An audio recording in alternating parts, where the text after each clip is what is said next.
जय हिंद दोस्तों। इस वीडियो में हम पढ़ेंगे कक्षा 12 विषय केमिस्ट्री में जो चैप्टर नंबर पहला है जिसका नाम है विलियन चैप्टर से एक बहुत ही मोस्ट इम्पॉर्टेंट टॉपिक को हम पढ़ेंगे और इस टॉपिक का नाम है दोस्तों परासरण तथा विसरण क्रिया में अंतर बताइए। यह आपके बोर्ड पेपर में 2 अंक में पूछा जाता है। तो आइए हम लोग देखते हैं आपके बोर्ड पेपर में कुछ इस प्रकार से प्रश्न पूछे जाते हैं।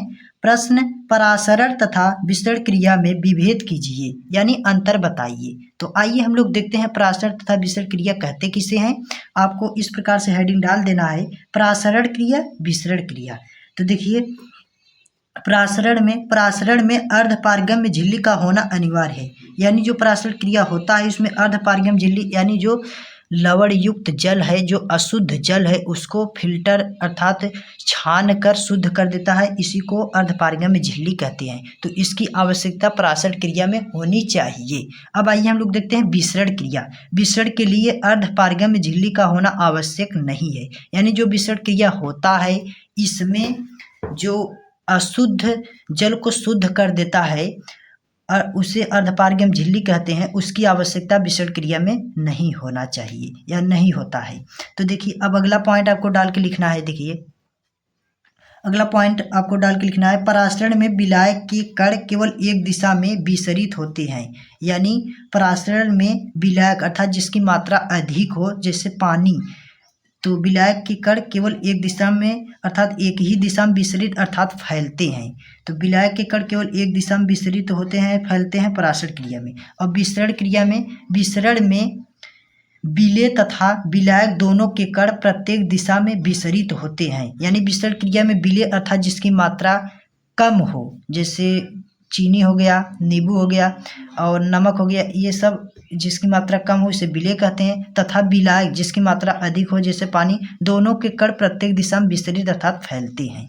ये हो गया विसरण क्रिया। अब आइए हम लोग देखते हैं तीसरा पॉइंट आपको डाल के लिखना है परासरण में विलायक के कण कम सांद्र विलयन से अधिक सांद्र विलयन में जाते हैं। तो परासरण में विलायक के कण कम सांद्र अर्थात जो पतला हो, तो जैसे आप पानी ले लीजिए, उसमें चीनी डाल के उसे आप ताप अर्थात गर्म करेंगे तो वह क्या होगा, गाढ़ा हो जाएगा, सांद्र हो जाएगा, मोटा हो जाएगा, इसी को सांद्र विलयन कहते हैं। और तनु विलयन अर्थात जो पतला हो, जैसे आप पानी ले लीजिए उसमें चीनी घोल दीजिए, उसे ताप पर गर्म मत करिए तो वह क्या होगा, पतला हो जाएगा, तनु विलयन हो जाएगा।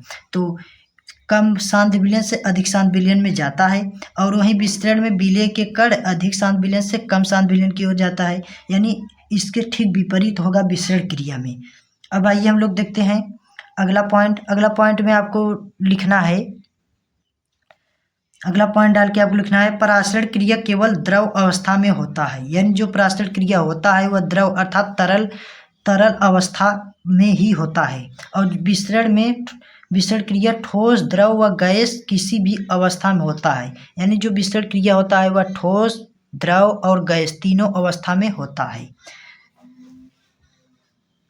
तो देखिए दोस्तों विसरण का अर्थ ही है फैलाव। अर्थात जैसे कि आप एक परफ्यूम ले लीजिए जिसे आप सेंट बोलते हैं और उसको आप कहीं भी या अपने कमरे में ही अगर मार देंगे तो उसका जो सुगंध रहेगा वह फैलता ही रहेगा, अर्थात उसे आप रोक नहीं पाएंगे, वह बहुत तीव्र गति से फैलेगा। इसी को ही विसरण कहते हैं, इसी को विसरण क्रिया कहते हैं। तो दोस्तों ये रहा परासरण तथा विसरण क्रिया में विभेद। आपको इसी प्रकार से पॉइंट डालकर परासरण तथा विसरण क्रिया का विभेद लिख देना है। अगर आप इस प्रकार से लिखते हैं तो आपको एग्जामिनर पूरा अंक देगा। तो मिलता हूँ नेक्स्ट वीडियो लेके, तब तक के लिए जय हिंद, वंदे मातरम।